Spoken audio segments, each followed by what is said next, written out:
A century ago, Cecil Rhodes's pioneer column marched north into the cool and fertile valleys of Mashonaland. The colony that bore his name was founded on a wholesale land grab by British settlers. It went on for more than 50 years, and the independent nation of Zimbabwe is still wrestling with its consequences.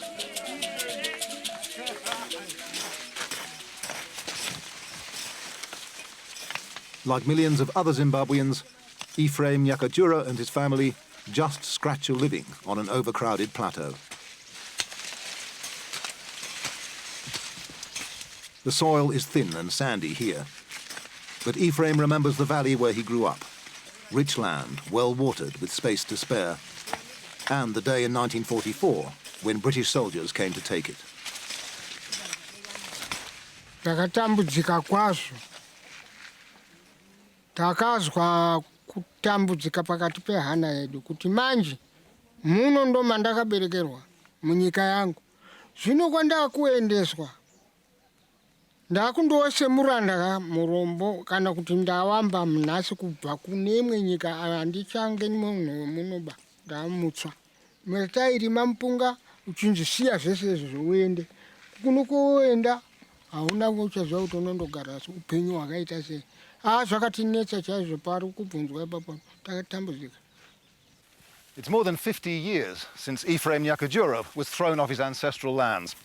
And it's nearly 20 since black Zimbabweans gained the right to rule themselves after a long and savage war.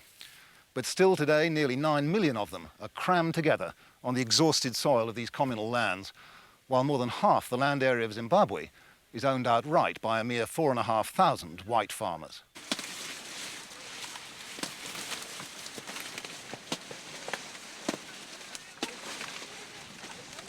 It's harvest time at Sarui Source Farm on the rich black soil of Norton, west of Harare. Tobacco is the farm's most important cash crop and Zimbabwe's biggest export earner. It pays the wages of 75 permanent farm workers and their families and provides a handsome living for Jim Sinclair and his 2 sons.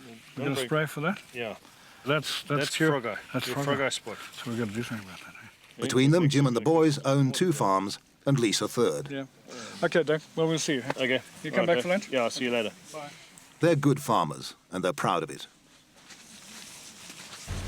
We're probably spending, in terms of turnover, we're probably pumping $8 million into the Zimbabwean economy every year, and in terms of fertilizer, chemicals, capital equipment, that sort of thing. As well as tobacco, there are maize and hay crops and 1,000 head of cattle fattening in Sarui Source's lush pastures. It's a good life, but Jim Sinclair feels that he and his family have earned it.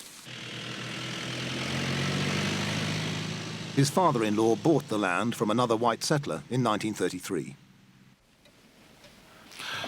Okay, Jonathan, I thought you might be interested in a couple of things we've got in here. When his wife's father died, Jim paid top dollar to buy out her brothers and sisters. Our wedding in this garden in 1965. They've raised 3 children and 3 grandchildren here so far. My mother and all her children and grandchildren. Wow, yeah. Extended family. Isn't it? Wonderful. When independence came, Jim was elected president of the Commercial Farmers Union. So that's your friend the president? Yeah, he was prime minister then. We were quite friendly. He was accessible and, of course, led the policy of reconciliation after the war. But unfortunately today, he now sends out letters like this. So. The letter came at the end of November. It gives notice that Sarui Source Farm has been designated for compulsory acquisition by the government.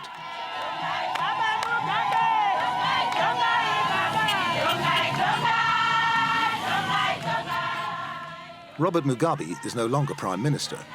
He's the all-powerful president of what is in fact, if not in name, a one-party state. The decision to acquire 1/3 of Zimbabwe's most productive farms was made without consultation with the farmers or with the international donors who the president expects to pay for it. According to Zimbabwean law, the farmers are entitled to full compensation. But even Robert Mugabe admits that without foreign aid, the money to buy the land just isn't there.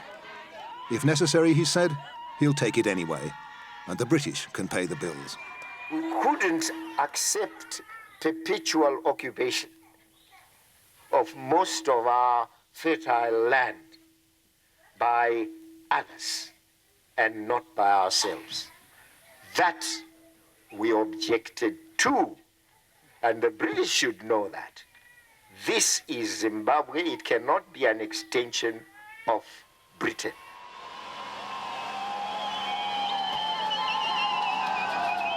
The implication that the white farmers are not Zimbabweans but others goes down well with the ruling party elite.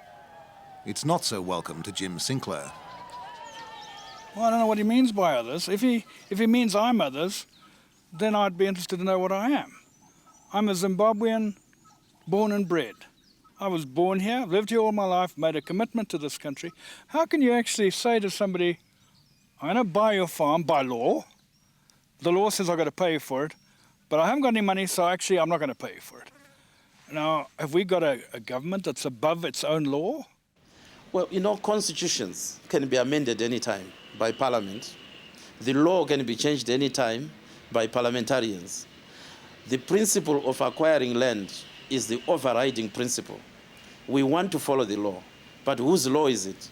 It is ours. Well, some white farmers have said that if you do take the land without compensation, that amounts to just state-sanctioned robbery. Well, that's exactly what they did themselves. When they do it, the question of human rights is not raised. When we do it, the question of human rights is raised. It's a question of justice, the question of land. It's justice. It's an old unresolved political problem. It's a time bomb.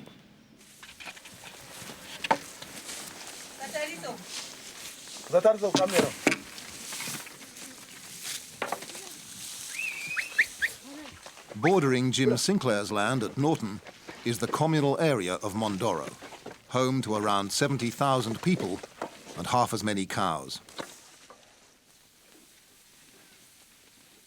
Before the white men came, there were perhaps 1 million people in what is now Zimbabwe. Now there are 12 million, and the numbers keep growing.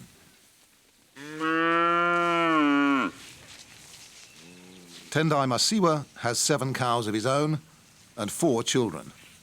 He's one of 12 children himself. His father Langton was allocated his fields 40 years ago. Now they've been subdivided between his 6 sons. After decades of use, Tendai's little maize field is not much more fertile than a sandpit. Tendai, this doesn't look too good here. It's not good. What's the problem? The problem is this. You see, this soil, I put some fertilizer, this maize. I put some fertilizer. See, this is not good. There's nothing growing here at all. It's nothing growing now, enough. But over here it looks a little bit better. This one I put some nyoa there, and there I put some nyoa. By this time of year on good soil, the corn stalks would be standing taller than a man. Since my grandfather, they started using this soil. Otherwise, it's 40 years ago, 50 years ago. And can't you move somewhere else to find... There's nothing I can go. There's grandmother's field, and this one is my mother's field. So there's nothing I can go. It's only this area. As far as Tendai is concerned, the answer's simple. The government should let him move his family onto the white-owned farms next door. In fact, he's fully expecting to do just that before the next planting season starts in August. After all, as his father Langton says, land was what the War of Independence was all about. All riches come from the soil. They wanted soil. That was the first question. And they still want soil? They still want it. And they still haven't got it? They still haven't got it. Okay. Since independence. So if there are all kinds of problems and delays and you don't get that land by August, what do you think people here are going to do? If it is that, otherwise we can organize it. We young generation and go to those farmers and starting squattering there. Like most Chona peasants, Tendai Masiwa is a loyal member of Robert Mugabe's ZANU-PF party. Such a public threat must have had the party's tacit approval. And certainly it strengthens the government's hand. Either the government does it, or else the peasants will do it. And when they do it on their own, having taken the law into their hands, anything could happen. It could create a lot of violence. I mean, surely they're right when they say that it is not politically acceptable to continue to have 4,500 mostly white commercial farmers owning more than 50% of Zimbabwe when you've got 9 million or 12 million on the poverty line. To start with, yes, sure, there's injustice. I don't deny that. There's also, and that's why I support the need for a properly structured, organised, funded land resettlement and reform program, agrarian reform. Nobody's opposed to that. It's in the interest of the country.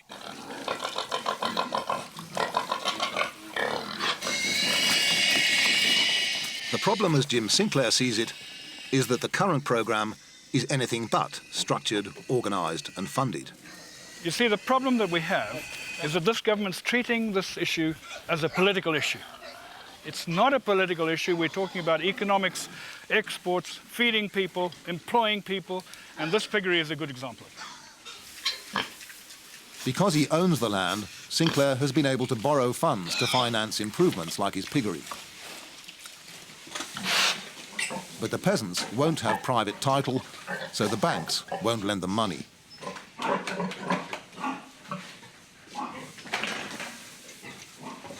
The World Bank, the IMF and major donors like the European Union are just as concerned as Jim Sinclair. They're worried that the crash redistribution scheme will lead to a dramatic decline in food production and the loss of vital export income. Well, unfortunately, we have a country to run, and we have to run it. If we are faced with a problem, we are not going to sit and not solve the problem just because the international community may not understand us.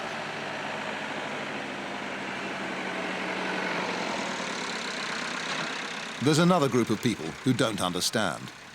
The 120,000 people who are employed on the threatened farms. The displaced Shona were reluctant to work on their own land for the white man's wages. So most of Zimbabwe's farm labourers came from Malawi and Mozambique 30 or 40 years ago. They're far from well paid, but Jim Sinclair's workers have a house, a maize plot, a living wage, and nowhere else to go. And these days, even young, well-educated Zimbabweans like Gift, the foreman of the piggery, have been forced to leave the towns and find work on the commercial farms.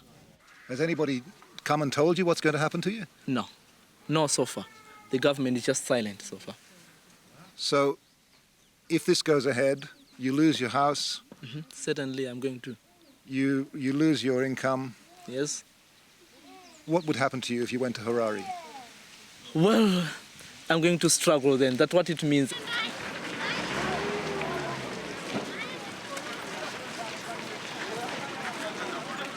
If the farm workers are forced to join the job queues, life in the bleak suburbs of Harare will get even tougher than it already is. More than half Zimbabwe's citizens have no work.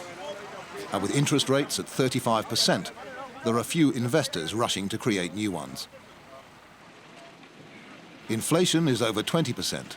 The Zimbabwe dollar has crashed, and living standards have plummeted.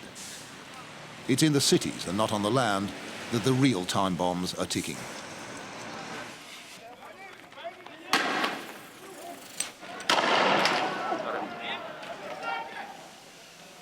There's already been one explosion. For 3 days in January, rioters stormed through Harare and its suburbs, looting and burning. The police lost control of the streets and shopping malls.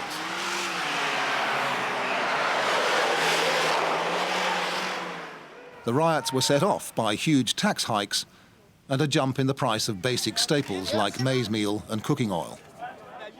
In the streets, they pinned the blame squarely on a corrupt and incompetent government. We want a new government.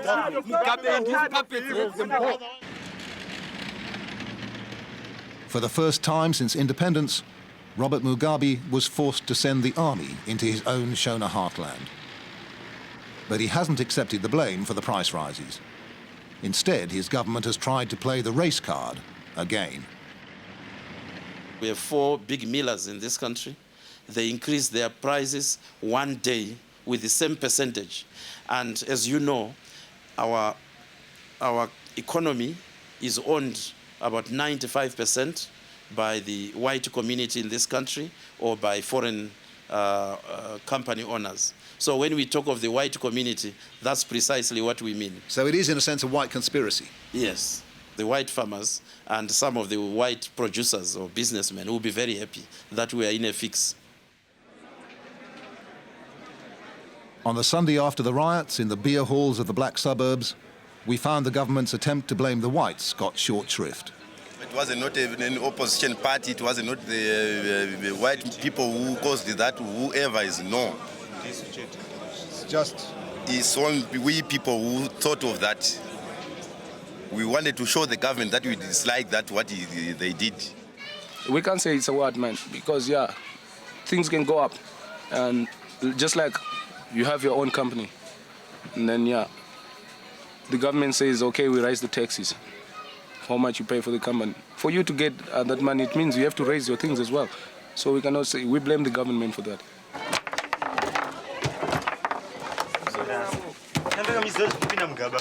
City people realise that without the approval and investment of the rich white world, they're doomed to a life of joblessness and poverty.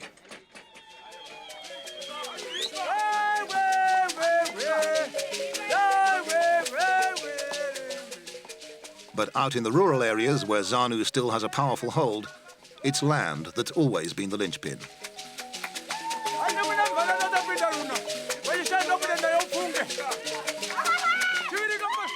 They've been patient here a long time, but times are hard and a desperate government is looking for a scapegoat.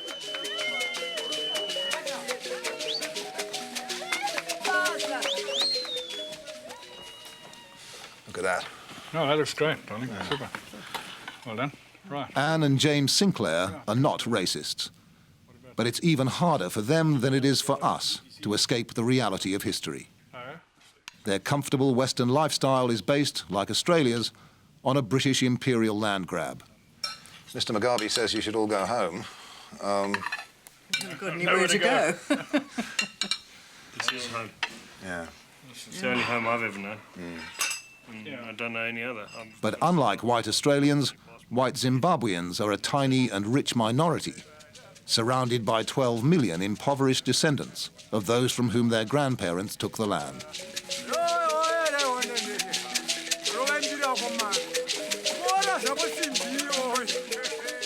It may not be good economics to hand flourishing farmland back to the peasants, but even in one-party states, it's sometimes politics that comes first.